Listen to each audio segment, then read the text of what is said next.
As some of you may or may not know, I used to teach cuddling long before it became all the rage and popular and stuff like that.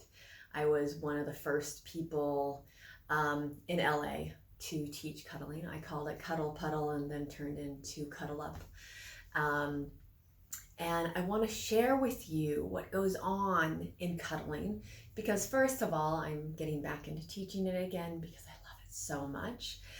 And I wanted to tell you like what happens in a cuddle, because the fact that so many people have an idea of like, oh, they call it a cuddle, but what is it really? It's really code for something else. And it really isn't.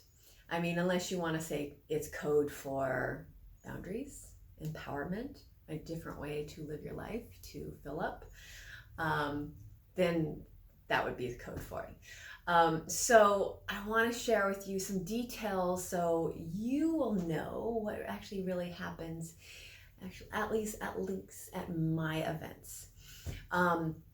So the first 45 minutes to an hour, what we're doing is we're practicing different practices, saying yes, saying no, thanking people for saying no, noticing it's not personal, feeling into what it feels like, and also knowing that you're going to get thanked when you say no, because it's literally the other person taking care of themselves. And so that's like the big thing that we're working on. We're also working on like, if you say yes in one moment and 2 minutes later you're a no, or you want to do something else, changing your mind is completely there. It's like you are encouraged that if you're a no, to just be like, no, I'm done now. I want to be doing something else now. That's fine.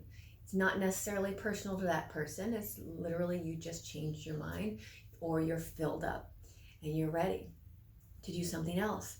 There's also the fact that some people come to cuddles and barely touch anyone. Witnessing is participation. You do not have to cuddle anybody, touch anybody at any point in time. All of our clothes actually stay on.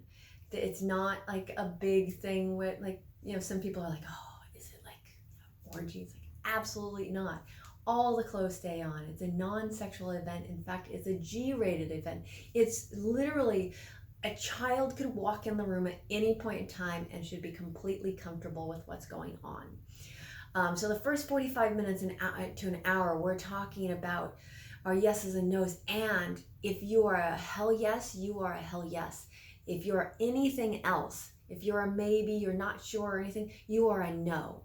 You're only saying yes to the things that you're a hell yes to. And this is really vital. And it's like, what's amazing is when you start living your life that way, it changes everything. There's no thought process. It's like your body will tell you when you're a yes. Your body tells you when you're a no, and when you're a I don't know. If you're on the fence, you're a no. And then most times you can change your mind even in real life. And it's really beautiful. But it's like really, this is about honoring yourself and honoring others. And it's like, it's such a beautiful practice. And then I guide everybody into some exercises, simple exercises. They could be hugging exercises. They could be eye gazing exercises. They could be sitting back to back or sitting side by side. It could be different cuddling. It could be groups where you get to figure out what everybody's comfortable in that group doing.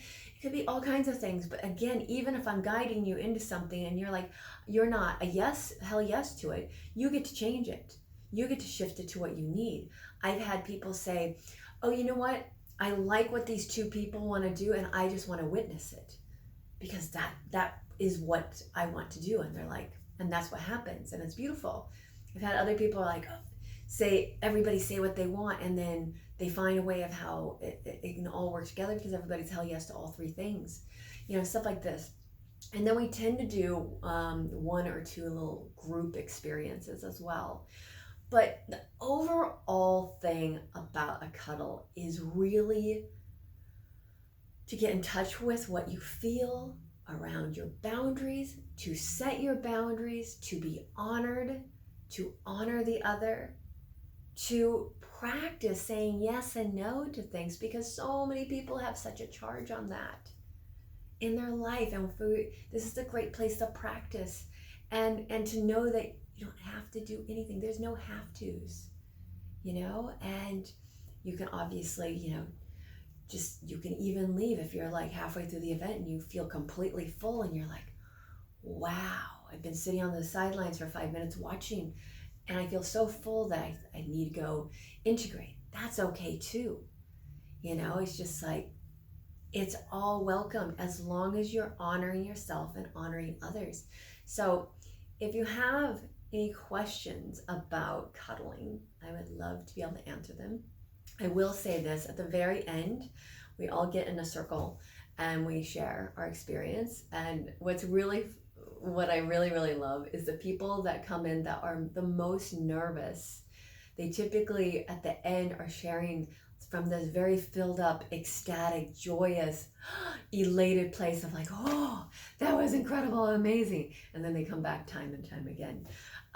And because like sometimes we have so much charge on touch, and most of us don't have get the touch we want and need, and a lot of people don't get touch unless it's in an intimate relationship. And this is a place to just fill up your love cup, fill up your touch cup, if that's what you want, if that's what's serving you.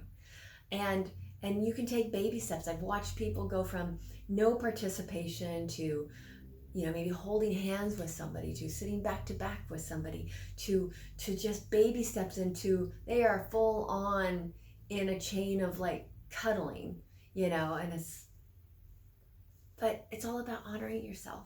So if you have any questions, again, put them at the bottom, like this video, sending you love, take care, and cuddle if that is your hell yes. Ciao.